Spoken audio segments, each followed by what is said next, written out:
Hello students, अनिमा classes में आपका स्वागत है।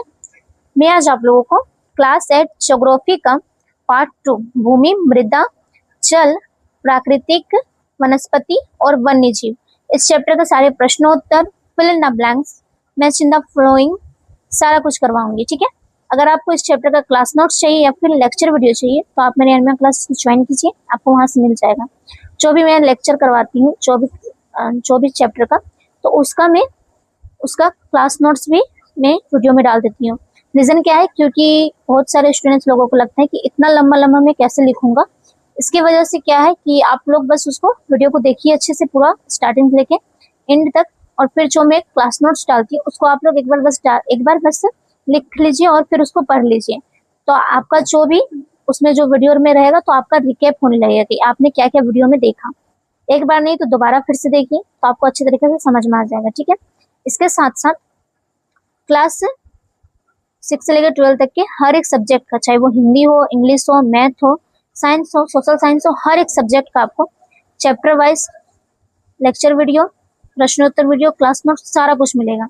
इसके साथ साथ क्लास 8 से लेकर 12 तक के स्टूडेंट्स के लिए चैप्टर वाइज हर एक सब्जेक्ट का, हर एक चैप्टर का आपको MCQ, PYQs और क्वेश्चन बैंक का भी आपको प्रिपेयर कराया गया है। तो आप लोग प्लीज अनिमा क्लासेस को सब्सक्राइब कर लीजिए ताकि आप लोगों का एग्जाम का जो प्रिपरेशन है वो अच्छे ढंग से हो सके और आप लोग ज्यादा से ज्यादा मार्क्स को गेन कर सके। तो आप लोग जरूर से जरूर अनिमा क्लासेस को सब्सक्राइब कर लीजिए। तो फिलहाल चलिए वीडियो को स्टार्ट करती हूँ। पहला में बोला गया है कि रिक्त स्थानों की पूर्ति करें, यानी कि खाली जगह को भरना है। पहला है कि मिट्टी की सबसे ऊपरी उपजाऊ वंश देश कहलाता है, तो उत्तर हो जाएगा मृदा। दूसरा है समुच्च रेखीय जुताई देश अपरदन रोकने का उपाय है, तो उत्तर हो जाएगा जल। तीसरा है कि छोटा नागपुर पठार देश अपरदन से प्रभावित है, उत्तर हो जाएगा जल जनित। चौथा है कि विश्व वन दिवस देश को मनाया जाता है, तो उत्तर हो जाएगा 21 मार्च। इसमें सही उत्तर को टिक लगाना है। पहला क्वेश्चन है कि निम्नलिखित में से कौन सा कारक मृदा निर्माण में सहायक नहीं है? क समय, ख मृदा का गठन, या ग जैव पदार्थ, या फिर घ जलवायु, तो उत्तर हो जाएगा ख मृदा का। इसके बाद दूसरा प्रश्न में बोला गया है कि निम्नलिखित में से कौन प्रकृति के संरक्षण के अनुकूल नहीं है? क बल्ब को बंद कर देना चाहिए जब आवश्यकता ना हो, ख नल को उपयोग के बाद तुरंत बंद कर देना चाहिए, या ग खरीदारी के पश्चात पॉली बैग को नष्ट कर देना चाहिए, या घ उद्योगों द्वारा वायु प्रदूषण नहीं करना चाहिए। तो इसका हो जाएगा ग खरीदारी के पश्चात पॉली बैग को नष्ट कर देना चाहिए। तीसरा में पूछा गया है कि निम्नलिखित में से कौन सी विधि तीव्र ढालों पर मृदा अपरदन को रोकने के लिए सर्वाधिक उपयुक्त है? क रक्षक मखेला, ख मल्चिंग, ग समुच्च रेखीय जुताई, या घ शुष्क कृषि। इसका उत्तर हो जाएगा ग समुच्च रेखीय जुताई। तीसरा में हम लोग को मिलान करना है, यानी कि एक दूसरे को मिलाना है। पहला क नंबर में दिया हुआ भूमि उपयोग, इसका आपका हो जाएगा तीसरा नंबर में जो है भूमि का उत्पादनकारी उपयोग, ये हो जाएगा। ख नंबर में दिया हुआ ह्यूमस, इसका हो जाएगा आपका चौथा नंबर ऊपरी मृदा पर निक्षेपित जैव पदार्थ। तीसरा नंबर में आपका दिया हुआ समुच्च रेखीय जुताई, इसका आपका हो जाएगा पहला नंबर मृदा अपरदन को रोकना। चौथा नंबर में दिया हुआ है कि कृषि योग्य भूमि, इसका आपका हो जाएगा दूसरा नंबर कृषि के लिए उपयुक्त भूमि। बाकी जो चौथा नंबर से जो भी प्रश्न है उसको हम लोग कॉपी में करेंगे। ठीक है।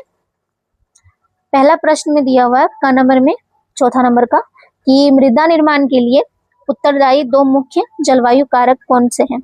उत्तर हो जाएगा मृदा निर्माण के लिए उत्तरदायी दो मुख्य जलवायु कारक वायुमंडलीय तापमान और आर्द्रता है। ठीक है।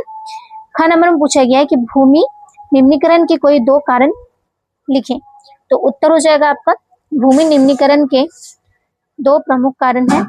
पहला अवैज्ञानिक उपयोग के कारण उत्पन्न प्रदूषण, दूसरा मृदा अपरदन। तीसरा ख नंबर हम लोग से पूछा गया है कि भूमि को महत्वपूर्ण संसाधन क्यों माना जाता है? उत्तर हो जाएगा भूमि संसाधन का उपयोग कृषि, वानिकी, पशुचारण, आवास, उद्योग आदि सभी कार्यों में किया जाता है। सभी संसाधन भूमि पर ही उपलब्ध है। हमारा संपूर्ण जीवन भूमि पर ही निर्भर है। इसके बिना जीवन और संसाधन की कल्पना नहीं की जा सकती है। इसके उपयोग के प्रारूप से ही देश अथवा क्षेत्र की समृद्धि ज्ञात होती है। इस प्रकार स्पष्ट है कि भूमि एक महत्वपूर्ण संसाधन है। घ नंबर में पूछा गया है कि किन्हीं दो सोपानों यानी कदमों के नाम बताएं जिन्हें सरकार ने पौधों और प्राणियों के संरक्षण के लिए आरंभ किया है। तो उत्तर हो जाएगा आपका पौधों और प्राणियों के संरक्षण के लिए सरकार ने कई कदम उठाए हैं, जिनमें दो प्रमुख निम्नलिखित हैं। पहला, वन्य जीव अभयारण्य, जैव मंडल क्षेत्र, राष्ट्रीय उद्यान, पक्षी विहार आदि की स्थापना करना। दूसरा, वन व वन्य प्राणियों के संवर्धन के लिए केंद्र स्थापित किए। अंक नंबर में पूछा गया है कि जल संरक्षण के 3 तरीके बताएंगे। उत्तर हो जाएगा जल संरक्षण के 3 प्रमुख तरीके निम्नलिखित हैं। पहला, वर्षा जल की खेती या संग्रहण। दूसरा, सिंचाई की नई विधियों जैसे ड्रिप या स्प्रिंकल आदि का प्रयोग। तीसरा है प्रदूषण जल का भौतिक, रासायनिक, जैविक विधियों द्वारा पुनः चक्रण कर उपयोग में लाना। आप लोगों को थोड़ा बाहर का साउंड आ रहा होगा तो आप लोग इस साउंड को इग्नोर कीजिएगा, ठीक है। अपना वीडियो पर फोकस कीजिएगा और अच्छे से सारा कुछ को उतारिएगा। 5वां नंबर में का पहला में पूछा गया है कि जल संरक्षण क्यों आवश्यक है। तो उत्तर हो जाएगा जल संरक्षण इसलिए आवश्यक है क्योंकि घटते भूजल स्तर और बढ़ती आबादी के बीच यह एक अनिवार्य आवश्यकता है ताकि भविष्य में पानी का संकट न हो, पर्यावरण संतुलन रहे और सभी जीवों का जीवन सुरक्षित रहे। दूसरा में पूछा गया है कि झारखंड में मृदा अपरदन की समस्या का उल्लेख करें। तो उत्तर हो जाएगा झारखंड में मृदा अपरदन एक गंभीर पर्यावरणीय और कृषि समस्या है। राज्य की गंभीर लगभग 65% भूमि मध्यम और उच्च स्तर के मृदा अपरदन से ग्रस्त है, जिसका क्षरण दर 16.5 टन प्रति हेक्टेयर प्रति वर्ष जो राष्ट्रीय औसत से काफी अधिक है। झारखंड में मृदा अपरदन के मुख्य कारक क्या क्या है। पहला, उच्चावच, ठीक है, अत्यधिक उबड़ खाबड़ और खलान, ठीक है। दूसरा है भारी वर्षा के कारण। तीसरा, खनन गतिविधियों के कारण। चौथा, वनों की कटाई के कारण। और 5वां, अवैज्ञानिक कृषि यानी कि वनों को चलाकर खेती। 6ठा नंबर में आप लोगों को अंतर बताना है, ठीक है। जैसे पहला में आपका दिया हुआ वैदिक जुताई और समोच्च रेखीय जुताई, ये दोनों में अंतर बताना है, ठीक है। तो पहला है देखिए वैदिक जुताई।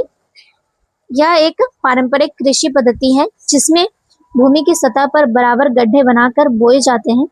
यह विशेष रूप से ढलन वाली भूमि पर पानी और मिट्टी के कटाव को रोकने में बहुत प्रभावी है।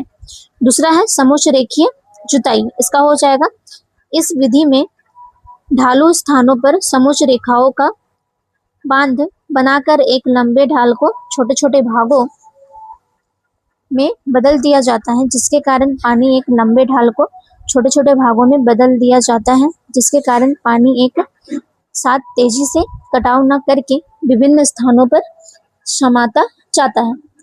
दूसरा कारण में क्या बताना है कि ऊपरी मृदा और उप मृदा में अंतर बताना है, ठीक है। तो उत्तर में क्या हो जाएगा आपका ऊपरी मृदा। यह सतह के निकट की जैविक और उपजाऊ परत है। यह भूमि की सतह के सबसे ऊपरी परत है। गहरे भूरे या काले रंग की होती है। इसमें ह्यूमस और कार्बनिक पदार्थों की प्रचुरता, इसमें जल धारण की क्षमता अधिक होती है। पौधों की जड़ें यहीं से अत्यधिक पोषक और भोजन प्राप्त करती हैं। दूसरा है उपमृदा। यह ऊपरी मृदा के ठीक नीचे होती है। हल्के भूरे, लाल या पीले रंग की होती है। इसमें कार्बनिक पदार्थों की मात्रा कम होती है। यह पौधों को आधार प्रदान करती है। 7वां का पहला में पूछा गया है, आप लोग को 7वां में कारण बताना है कि ऐसा है तो ऐसा क्यों है। ठीक है, पहला में पूछा गया है कि जल एक नवीकरणीय संसाधन है, कारण बताइए। जल एक नवीकरणीय संसाधन है क्योंकि यह जल चक्र के माध्यम से प्राकृतिक रूप से निरंतर नवीकृत और पुनः प्राप्त होकर रहता है।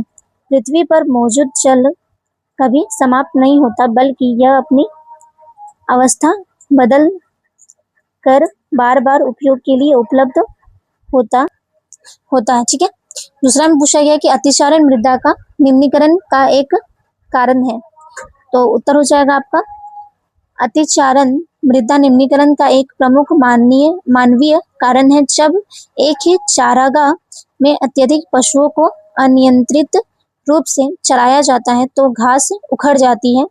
इसके परिणाम स्वरूप मृदा की ऊपरी परत ढीली हो जाती है और हवा तथा पानी द्वारा आसानी से कट कर बह जाती है। 8वां नंबर में पूछा गया कि भारत की तुलना में झारखंड में कृषि योग्य भूमि की उपलब्धता कम है, इसका कारण बताना है। उत्तर होगा कि भारत की तुलना में झारखंड में कृषि योग्य भूमि की उपलब्धता बहुत कम है। बहुत कम होने के निम्नलिखित कारण। पहला, पठारी उबड़ खाबड़ जमीन, इसका होगा छोटा नागपुर के पठारी क्षेत्र होने के कारण भूमि असमतल है। दूसरा, सिंचाई सुविधाओं का अभाव, इसका है कि राष्ट्रीय औसत की तुलना में कुल कृषि क्षेत्र 12 से 13% सिंचित है। तीसरा, अम्लीय मिट्टी, झारखंड के अधिकांश इलाकों की मिट्टी अत्यधिक अम्लीय है। चौथा कारण है कि खनन कार्य का विस्तार, राज्य में अत्यधिक खनन होने के कारण कृषि योग्य भूमि नष्ट हो रही है। ठीक है, 5वां लास्ट कारण है कि मृदा अपरदन, उबड़ खाबड़ ढलानों और वनों की कटाई के कारण बारिश और हवा से मिट्टी का कटाव होता है, जिससे मिट्टी की उपजाऊ कम होती है। तो मैं आज आप लोगों को इस चैप्टर के सारे प्रश्नोत्तर, fill in the blanks, match in the following सारा कुछ करवा चुकी हूँ। अगर आपको इस चैप्टर का क्लास नोट्स या फिर लेक्चर वीडियो चाहिए तो आप अनिमा क्लासेस ज्वाइन कीजिए, आपको वहां से मिल जाएगा। आपको हर एक चैप्टर का, हर एक क्लास का, हर एक सब्जेक्ट का, हर एक चैप्टर का पूरा नोट्स, लेक्चर वीडियो, प्रश्नोत्तर वीडियो सारा कुछ मिल जाएगा। तो आप लोग अनिमा क्लासेस को जरूर से जरूर सब्सक्राइब कीजिए। आशा करती हूँ कि आपको मेरा वीडियो पसंद आया होगा। धन्यवाद।